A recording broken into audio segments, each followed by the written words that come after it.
everyone to please take a moment to... Is this on? To silence your cell phone. If you have a cell phone with you, please, or turn it off completely. That would be appreciated, because we're about to begin the services for Mrs. Lottie Goldberg Weinstein. Officiating will be Rabbi Jeffrey Weil and Cantor Dan Gale from the Ezra Habanim, the Niles Township Jewish Congregation in Skokie.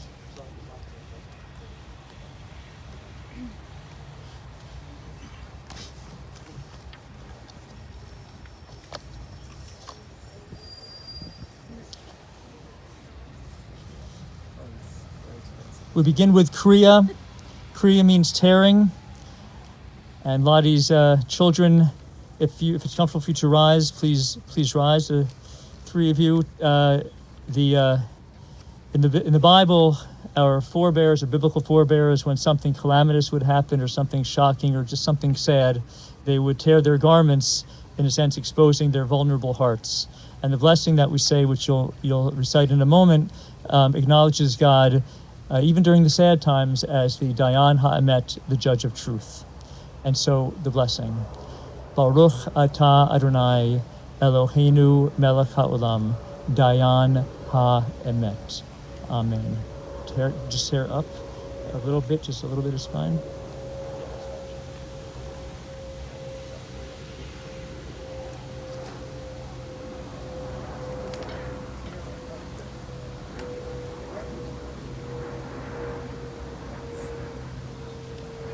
There you go. That's perfect. Okay, you can be seated.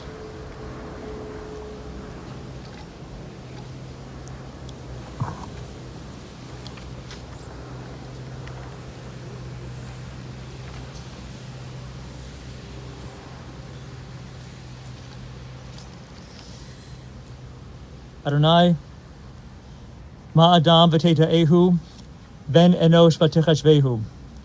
Adam lehevel dama. Gamav Ketzel Over, Babokia Tzitz V'Chalaf, La'erev Yimalel V'Yavesh. Tashev Enosh Adaka V'Tomer, Shuvu B'nei Adam. These are the words of the psalmist, saying, Adonai, eternal God, what are we that you have regard for us, and what are we that you would even be mindful of us?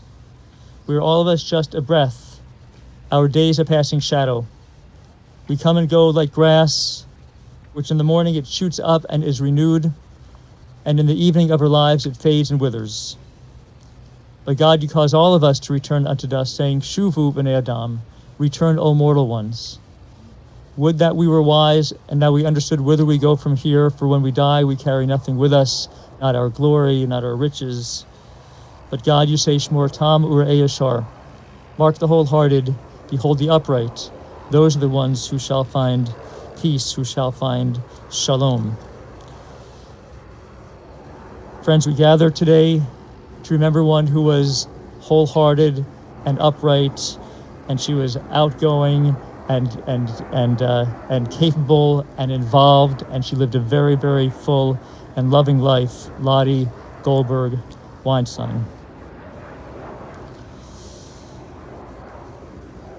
Ashrei ha'ish asher lo halach be'etzat u'sha'im u'v'derech hata'im lo amad u'v'moshav leitzim lo yashav. Ki'im b'torat Adonai chavtso, v'torato yehigeh yomam v'layla, v'haya ka'etz shatul al palgei mayim, asher perio yitain v'ito, v'alehu lo ibol, v'chol asher ya'aseh yatzliach. Happy are those who do not follow the counsel of the wicked, or taken a sinful path, or join the company of the insolent. Rather, the Torat Adonai, the teaching of the Lord, is their delight, and they cling to that teaching and they study that teaching throughout their lives. They are like a tree planted by streams of water. It yields its fruit in season, its foliage never fades, its fruit always flourishes. As I've been speaking to the family and friends of Lottie over the last few days, and preparing really for this moment, almost everyone asks me something like, Rabbi, can you sing, and will there be music? And because Lottie was her life really revolved around, of course, family, friends, shul, and music, which was really intertwined with all those things. And so it's my pleasure to call forward Cantor Dan Gale, my colleague at Ezra Havanim, the Niles Township Jewish Congregation. He will chant the 23rd Psalm, and then we will read it together. It is in our pamphlets.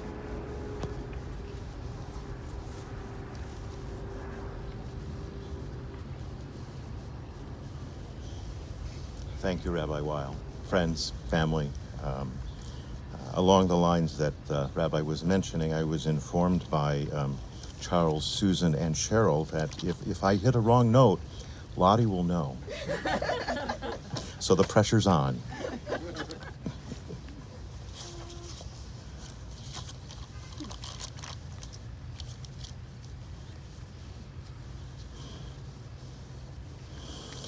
Mizmor David, Adonai roi,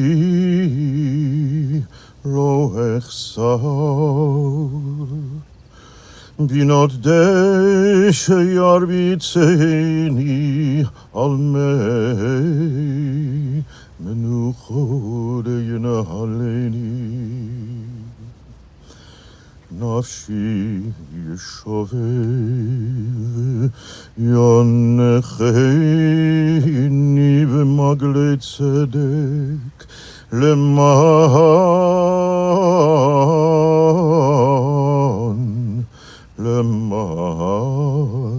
shemo. Gam kielech v'geitz al mavet lo iraro ki ato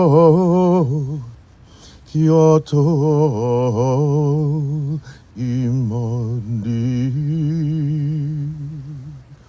Shivetecha umishantecha heima yenamuni. Darog levanai shulchan neged tzorerai. Dishantav Hashem en roshi kosi revaya. Ach tov v'chesed yirdefoni kol yamei chayai. Vishavti beveit Adonai v'orech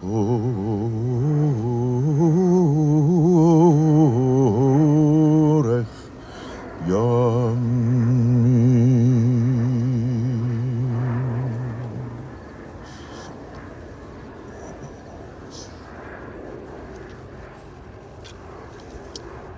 We read together the 23rd Psalm. The Lord is my shepherd, I shall not want. He maketh me to lie down in green pastures. He leadeth me beside the still waters. He restoreth my soul. He leadeth me in the paths of righteousness for his name's sake. Yea, though I walk through the valley of the shadow of death, I will fear no evil, for thou art with me. Thy rod and thy staff, they comfort me. Thou preparest a table before me in the presence of mine enemies. Thou anointest my head with oil, my cup runneth over. Surely goodness and mercy shall follow me all the days of my life, and I will dwell in the house of the Lord forever.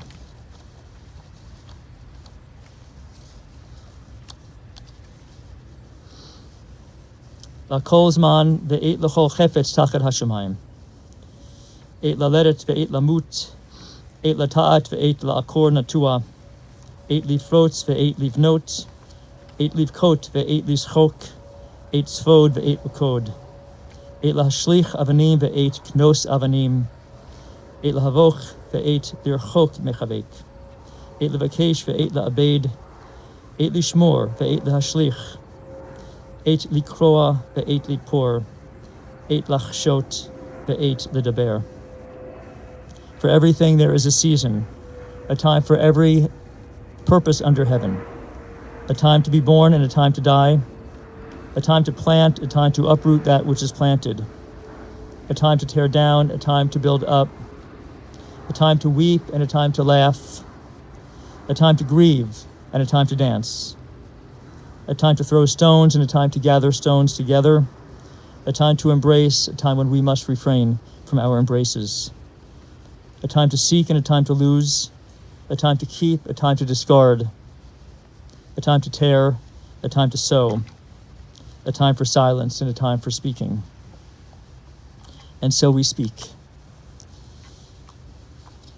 We are now in the middle of the month of Cheshvan, which follows the month of Tishrei. Cheshvan is really called Cheshvan, but we call it Mar Cheshvan by tradition. It means the bitterness of Cheshvan. Why do we call Cheshvan bitter? It's because there are no Moadim, there are no like holidays, gathering times for the Jewish people during Cheshvan. And so it's like a Chodesh Reik. It is a holiday that is empty of all the either fun and or awesome gathering times during Tishrei. During Tishrei, that was last month, it had the high holidays, and then the fully joyful holiday of Sukkot, followed immediately by the fully abundantly joyful holiday of Simchat Torah, and then Cheshvan comes, and it feels like you're missing something, you're wanting something, because you go from fullness to emptiness. And that's how we might feel at this very moment.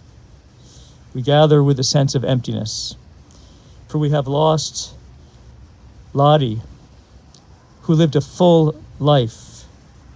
Her life was a full century, and she lived it fully. She was a matriarch, she was outgoing, and she was smart, and she was strong, and yes, she was sweet, but she was greater, bigger than sweet. She was talented, fully talented in the kitchen, and at the piano, and in the choir, and leading a choir. She was a pillar of family and a center embedded in community. And now, after such a full existence, you feel the absence. It leaves an emptiness. Lottie was the third child of Bessie and Jacob Walco, sister to Tilly, Molly, and Shirley. They lived on the west side you could describe it as a multi-generational home, because so many lived there, people from the family and perhaps beyond too, cousins and many others would spend significant amounts of time living with them.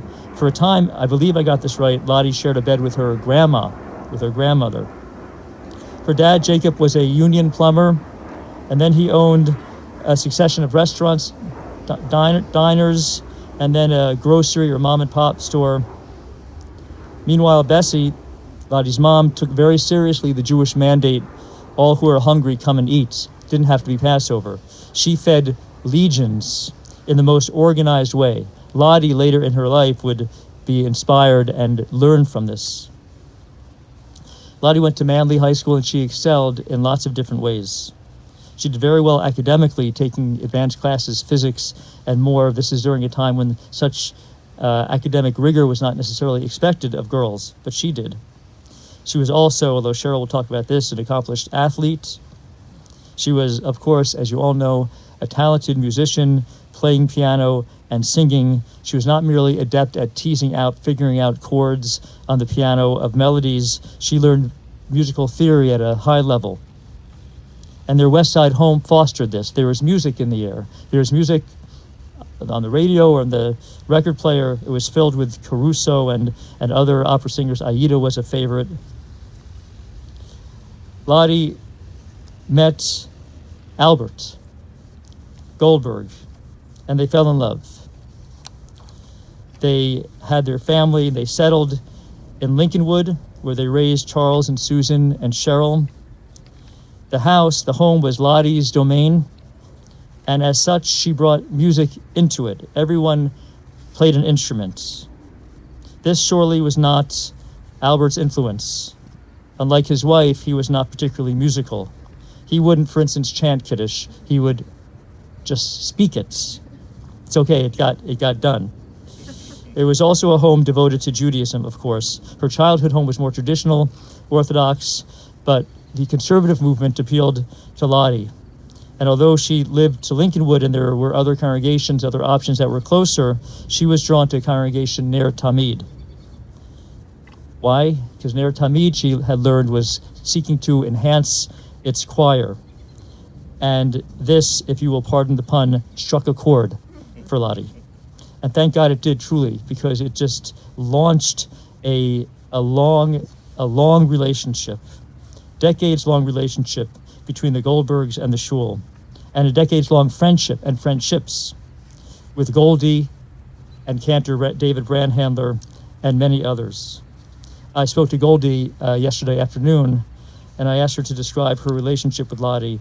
She said very simply 2 words: best friends.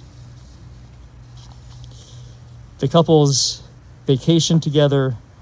They went on cruises and driving trips, and Goldie told me that Lottie would occasionally tease Cantor Brandhandler, David, like when they would be doing a driving trip and it would rain, and Cantor Brandhandler didn't want to drive in the rain, so Lottie would take over. She took the helm, and they would also sing together, of course. Meanwhile, at the shul at Ner Tamid, she was very busy with this labor of love, leading the choir for decades. And she was busy in other ways too. She was raising her children at home, busy with them and their activities. She was not a mom that tolerated kind of like nonsense. You deal with things and you move forward, which was kind of her way as well. And like her parents, like I mentioned before, especially like her mother, she fed masses. She was competent at staging big meals, and she loved to cook and to bake, and she was great at it. There were seders for scores of people, big Friday night dinners, July 4th dinners, and more. So yes, she was inspired by and learned from her parents, but also we're reading these weeks about Sarah, our matriarch.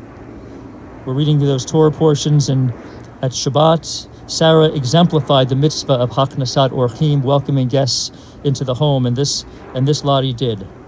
There were many and diverse comers into their home, many guests at the table in their full home. As full as it was, there was loss in her life too. Sad losses, actually.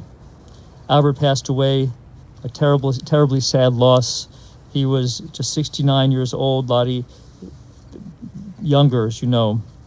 And Lottie mourned, of course, but she also lived by the adage that one must roll with the punches, one must always move forward. And so while she mourned appropriately and deeply, she bravely moved ahead. She began working. She was a skilled, and she was a super speedy typist. Maybe my ears deceived me, but I think Cheryl said 120 words a minute. That's pretty fast. And she was so smart and a very efficient worker.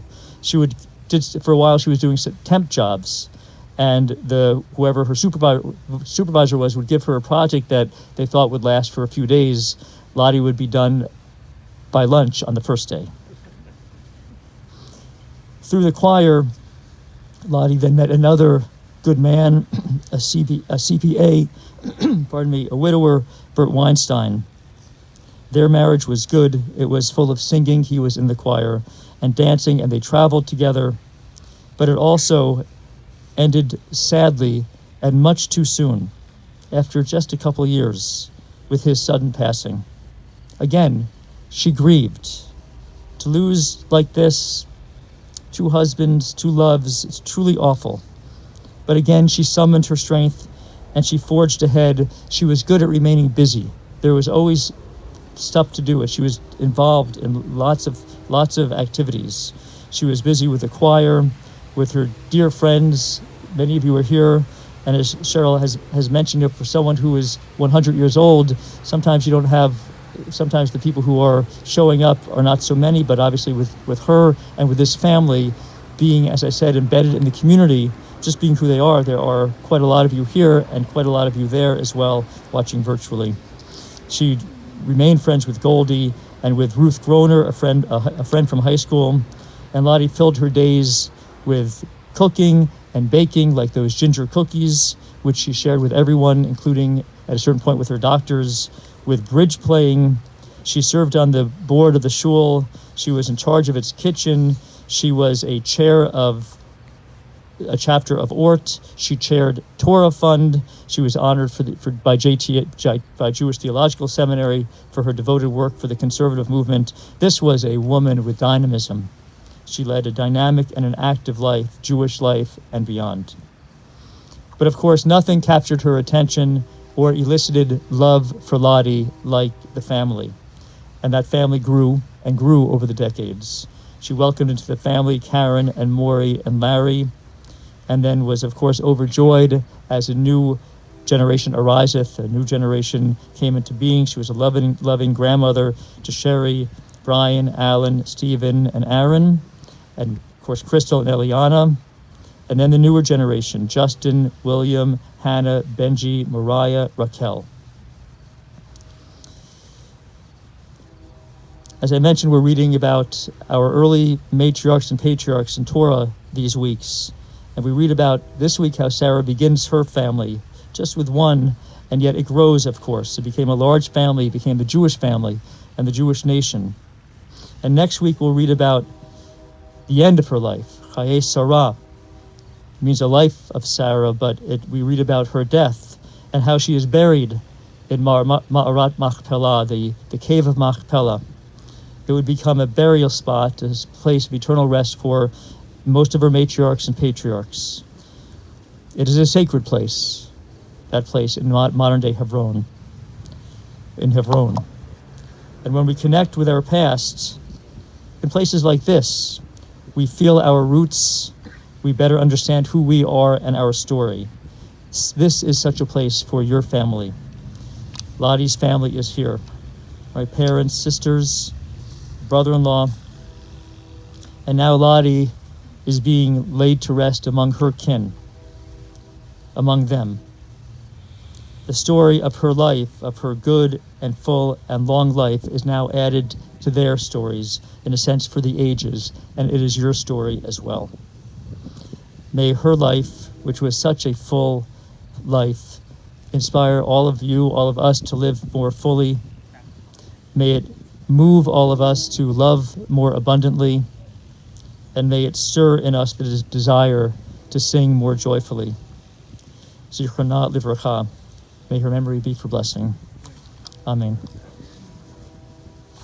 Susan?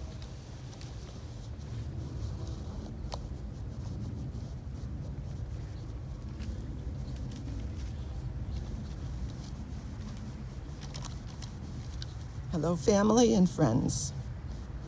Mom was a wife, a mother, a grandmother, a great-grandmother, sister, aunt, cousin, and best friend. My mom was an all-star in high school in track, basketball, volleyball, and swimming. She played golf for over 30 years, went to opera and Shakespeare theater, cantor conventions, and numerous piano concerts. Mom received the Second Century Award from the Jewish Theological Seminary of America for dedicated service to the synagogue. Mom was ORT president, directed the Ner Tamid choir for over 40 years, and was caterer to thousands. My mom was an active member of the USO, a nonprofit organization that provided programs and live entertainment to United States Armed Force members and their families. Mom's voice was thrilling to listen to. Mom, your 100 years of life is made of countless acts of love and kindness. You've comforted so many people. If you didn't feel well, Mom would come over with chicken soup, challah, mandelbread, to make them feel better. Everything she made was delicious and perfect. You've always celebrated our accomplishments and supported our dreams.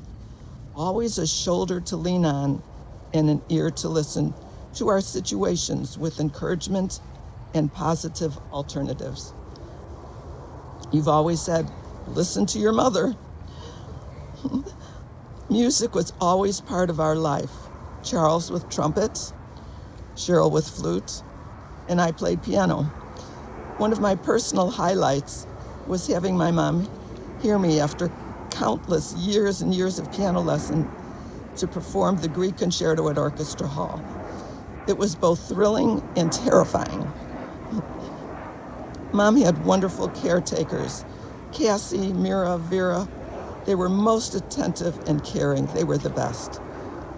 The hardest part of losing a loved one is learning to live without them, always trying to fill the void and the emptiness that's left inside your heart when they go.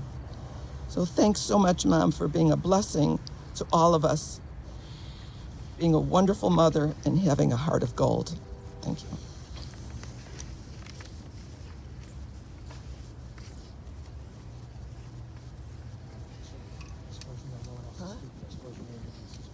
Yeah, as far as I know. For the last 5 years, as our mother's health had begun to fail, I began trying to mentally prepare myself for today, but nothing really prepares you for the end. Every time that I thought this might be it, she was able to rally and recover. She always believed that she would be able to overcome whatever challenges she faced. Thankfully, she remained alert and very much herself until the very end. But right now, I am grateful that her suffering is now over. It's difficult to summarize the life of someone who lived for 100 years in a few words. Many of my friends described her as sweet, which is a very kind thing to say. However, that's not how I remember her the most. While she could be kind and generous, her most enduring traits were that she was feisty, determined, talented, and extremely organized. She could also be very opinionated. For her, love and opinions were one of the same thing. She remained curious, always wanting to learn new things. These traits started at a very young age. When she was 3 years old, her curiosity got the better of her when she leaned too far over her parents' porch and fell down several flights of stairs. She ended up in a coma with a badly broken leg. I give a lot of credit to my grandparents, Bessie and Jacob Wolko, who never treated her like a hothouse flower, but let her live her childhood as a tomboy and encouraged her athletic interests. She, as my sister said, she became an All-American in sports in high school, and she was an exceptionally strong swimmer. She could swim 2 lengths of an Olympic-sized pool on one breath. It was decades. I'm a strong swimmer. It was decades before I could keep up with her when she was just sort of regularly swimming, not trying to swim fast. Anyway, and as my sister mentioned, she was also captain of the basketball team, and she was on she did a lot of sports. Later in life, she regularly golfed with our father, Albert Goldberg, my Aunt Tilly, and Uncle Ben. She joined members of the Near-Retirement congregation when they started a golfing group. While there was a separate women's and men's group, she only played with the women one time. In her words, they were entirely too pokey. Not for her. She was warmly welcomed by the male golfers. Ultimately, she and Cantor David Brandhandler became steady golfing partners. As it's been said before, they went on numerous vacations where they would get in a round of golf early in the morning and then meet up with Goldie Brandhandler for breakfast. Our mother received a somewhat unique education for a woman of her generation. Most women received little to no formal Jewish education, but she started Hebrew school, her Hebrew education, with her grandfather, her grandfather, Rabbi Isaac Wolko, in his cheder, where he approved of her attending classes with the boys. She continued her Jewish education at the Grenshaw Talmud Torah. In public high school, many women classmates were taking courses in things like millinery science, like making hats. She was taking physics and Latin. Her younger sister, our Aunt Shirley, who was no academic slouch, shared with me that she was a tough act to follow. Aunt Shirley said that she would brace herself when teachers noted that she was Lottie's little sister. And then she knew that the expectations would be high. And as her daughter, there were times when I felt like, she didn't expect you to do a certain thing. She expected you to try your best. But she was so competent in so many things. It was tough. She began her involvement with Near Talmud congregation as a member of the choir, and due to her abilities as a singer and her knowledge of Hebrew, she ultimately became the choir director. At Near Talmud, she had the pleasure of working with her dear friend and colleague, teacher, and golfing partner, Cantor David Brandhandler. She was one of the first female members of Near Talmud to regularly chant Haftarot, and some of you remember when she also chanted Haftarot at Kilat Shalom.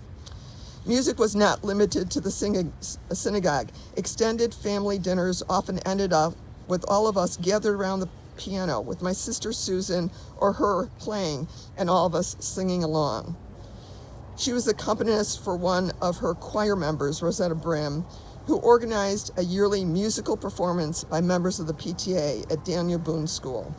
Most of the parents had absolutely no musical talent, and I marveled at my mother's ability to totally change key on the fly to coincide with whatever the parent was attempting to sing. It was truly remarkable. For several years, she and Rosetta provided musical performances at various Jewish organizational meetings. And one of my favorite songs in the repertoire was a very dramatic rendition of Do You Love Me from Fiddler. I cannot remember which one of them played Tevye. I do not know how they sang that song without laughing a lot, but they were professionals and they carried on. Like my grandmother, Bessie, and my Aunt Tilly, our mom was an excellent seamstress. When I was planning my wedding, I wanted to wear something that was non-traditional, but I couldn't find anything that I liked. In the end, my mom, with assistance from my Aunt Tilly, made my very beautiful wedding dress and veil. It's truly one of a kind. I cherish the memories that I have of the fittings in the living room. Very intimate, not like Say Yes from the Dress on TV. Our mother was a foodie before the term existed. She simply loved to cook and bake. Some of her favorites were sweet and sour meatballs, challah, pecan schnecken, bear claws, rum torte, and lemon meringue pie. And everything looked like you could take like a picture of it, and it tasted good too. While she wasn't opposed to using the standard Betty Crocker cookbook, she really enjoyed making recipes from magazines such as Bon Appetit. She thought that Julia Child was simply marvelous. She loved watching the new cooking shows like Chopped and was amazed at the creativity of the children who participated in cooking competitions. Numbers of guests never fazed her. She hosted barbecues and formal parties at her home for literally hundreds of guests. At one point, when she was in charge of the kitchen at Near Talmud congregation, we had a humorous discussion about broccoli. Apparently, she was planning a formal dinner for 150 guests, and she was trying to figure out how much broccoli to purchase. Should it be by the pound? Should it be by the stalk? We went back and forth on this. I don't remember what the final decision was, but apparently everyone got enough broccoli. She encouraged me to cook and bake, and I learned about the benefits of a mirepoix from her. And so every time that I dice and saute those carrots, onion, and celery, I will think of her. Last but not least, she was a role model as a grandmother. She regularly hosted Friday night family dinners. Like her parents, she saw it as her responsibility to purchase new shoes for each grandchild every year. When Aaron was an infant, she provided a lot of childcare so that I was never worried about what was happening with him. She took him on lots of walks outside in the fresh air when he was an infant. She said, good cold weather, fresh air is good for all children. When he was older, they made many pots of soup together, and she brought him to Near Talmud to assist with food preparation. She made it possible for me to continue with my career. I could continue on with her many interests and accomplishments, but truly it's time for me to say goodbye.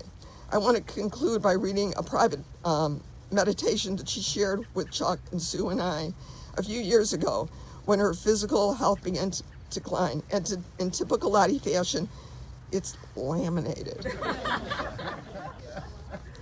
So, okay. Avinu Malkeinu, bless my family with peace. Teach us to appreciate the treasure of our lives. Help us always to find contentment in one another. Save us from dissension and jealousy. Shield us from pettiness and rivalry. May selfish pride not divide us.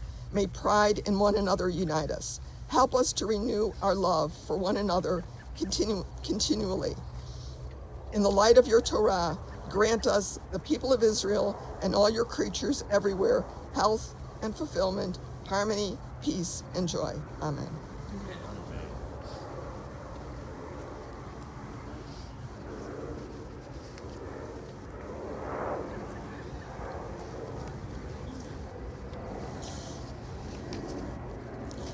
Leidahi Reshit, Iftirat Tachlit, Achaim Kamasahem, Tahalicha, Smicha Mishalav L'Shalav.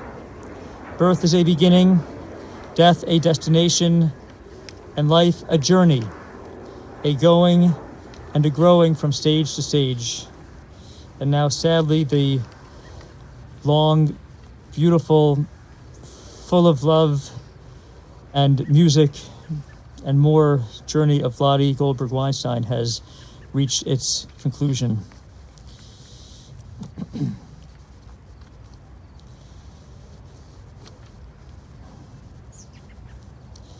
And so, O God, into your care we entrust her spirit.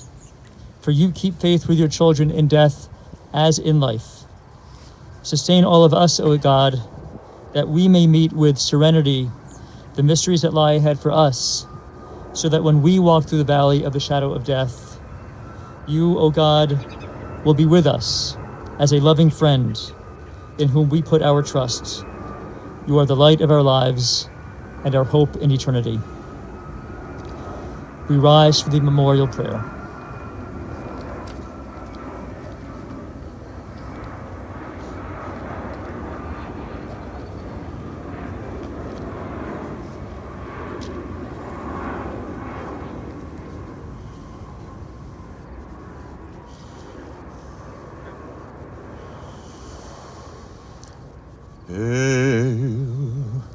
Mole rachamim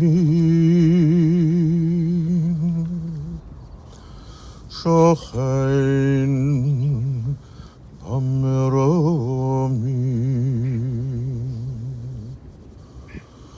hametzei menucha nechona tachat kanefei hashechina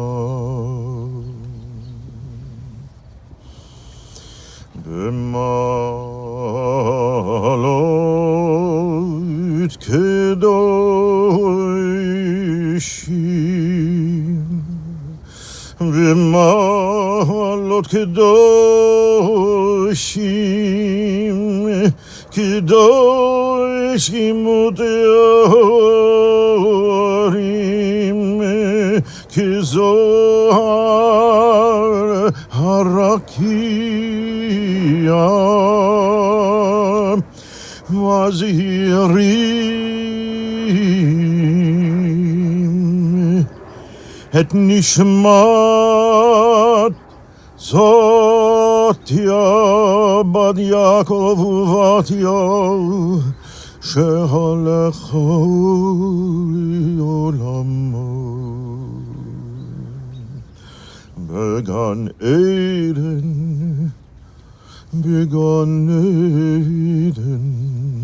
tehei menuchata Ana Baal harachamim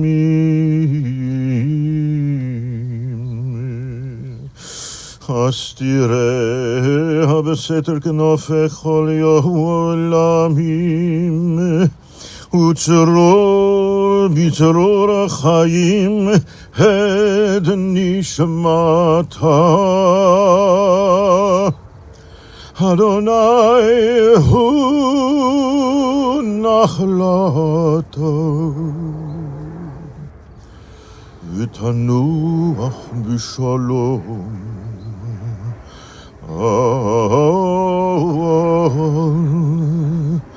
al mishkavav v'no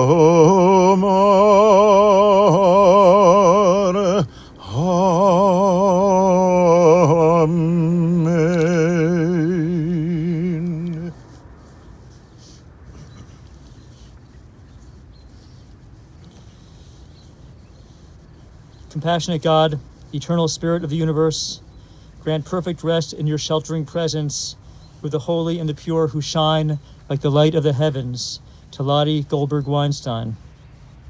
O God of mercy, let her find refuge in your eternal presence and within the shadow of your wings. Let her soul be bound up in the bond of life everlasting. God is her inheritance. May she rest in peace.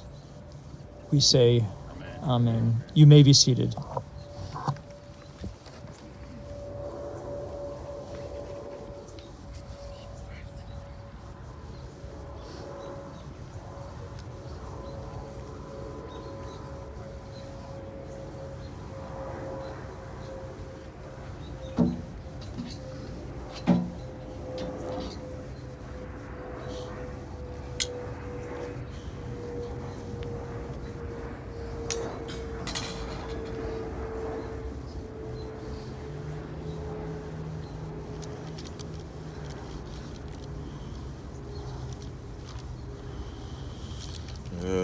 Esahinai eleharim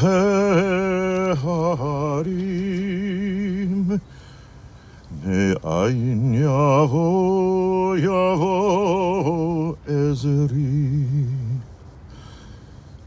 Ezri me'im Adonai Os shamayim va'aretz Al yitain lamut raglecha Al yanum shomerecha Hine lo yanu Velo yishan shomer Yisrael Adonai shomrecha Adonai tzilcha al yad yeminecha Yomam hashemesh lo yikaheh V'yareach balayla Adonai yishmorcha michol hara Yishmor nafshecha Adonai yishmor tzeitecha Uvoecha me'ata v'ad olam Esahinai eleharim Me'ayin yavo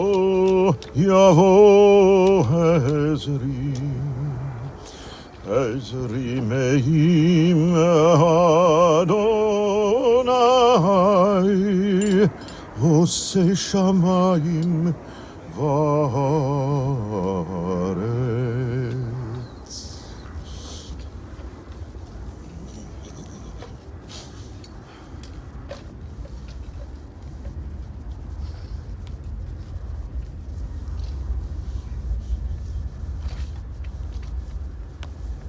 We put oil, earth or soil from the land of Israel. This is from Har Zaitim, from the Mount of Olives in Jerusalem, into the grave of a Jew. It ultimately expressed the enduring, really eternal Jewish hope and expectation in a better world for all of humanity.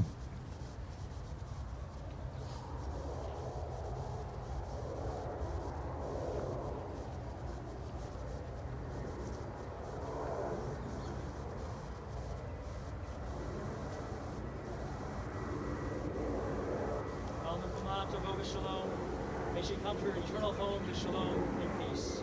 Amen.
After Tziduk Hadin, which I'll read now, we'll recite Mourner's Kaddish, and then you'll have an opportunity to put 3 measurefuls of earth into the grave. There are a couple of customs regarding that. One is to, if you choose to for the 3 measurefuls, for one of them or all 3 or none, if you choose as well, to use the back of the shovel to indicate that this is not a regular mundane act, but really a sacred act. And then you put the shovel, if you can, back into the mound of earth for the next person to take it as an affirmative act for herself or himself. Hatzor tamim palo gichol derachav mishpat el emunah ve'en avel tzaddik v'yasharhu Hatzor tamim b'chol poal miomar lo ma tif'al hashalit b'ma tav ma'al me'mitu b'chayeh marid sha'ol v'ya'al Hatzor tamim b'chol ma'aseh miomar lo ma ta'aseh tzaddik ata Adonai l'hamitu l'hachayot asher b'yadcha pikdon kol ruchot Chalila lecha zichronenu limchot, v'yu na inecha barachamim alenu pikuchot, ki lecha adon harachamim v'haslichot. God is sure, our immovable rock. All God's work is upright. Who can say, what is it that you do, O God? The Eternal governs what is above and below, overseeing both the valleys of death and the heights of life. God is sure, our immovable rock. Who can say to God, what will you do? You are righteous in your dealings in both death and life, and every soul is in your trust. We rise for Mourner's Kaddish.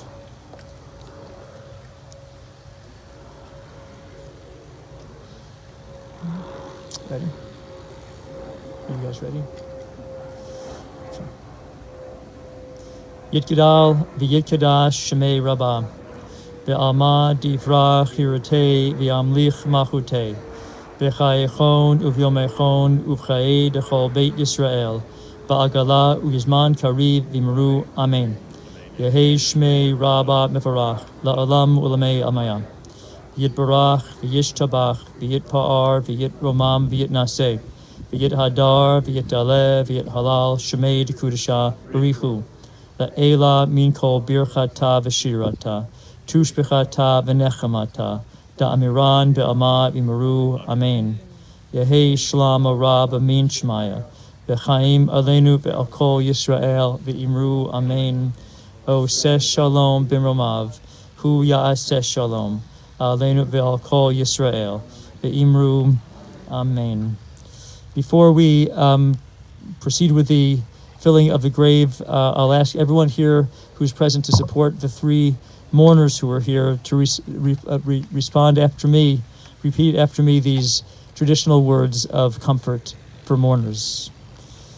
May God console you with all who mourn in Zion and Jerusalem. Hamakom Yinachem Etchem Betosha Avalei Tzion v'Yerushalayim. Now go forth in peace unto life. If you want to come forward.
Others are welcome to come forward as well.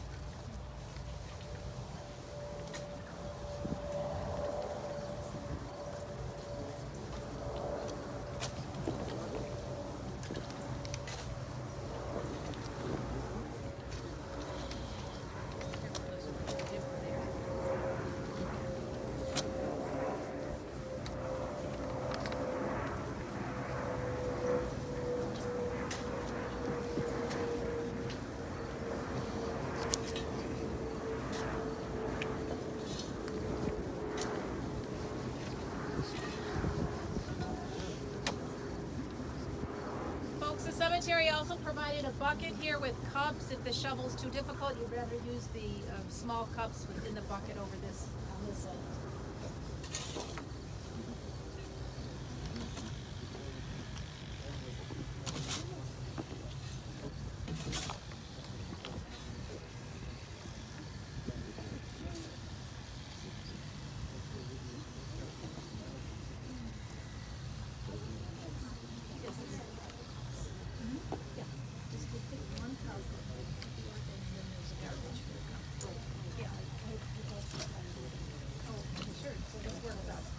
You can do it any.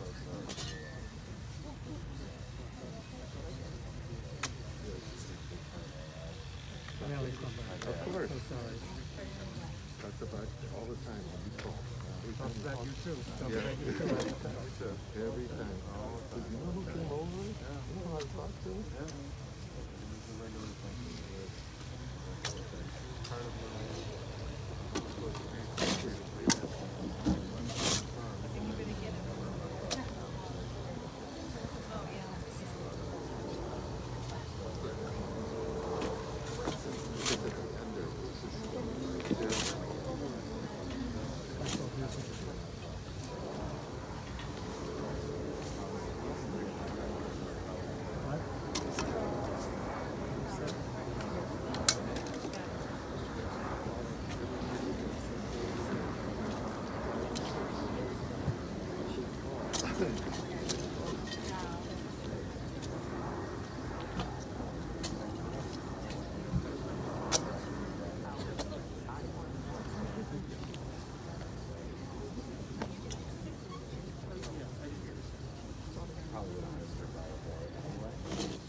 Yeah. So true. Yeah.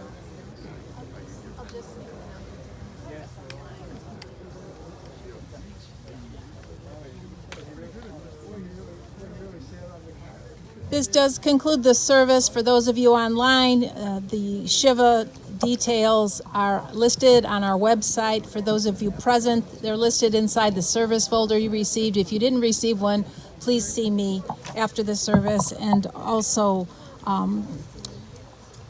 we encourage everyone to share your personal stories and condolences of Lottie Goldberg Weinstein at Chicago Jewish Funerals or on legacy.com. Take care.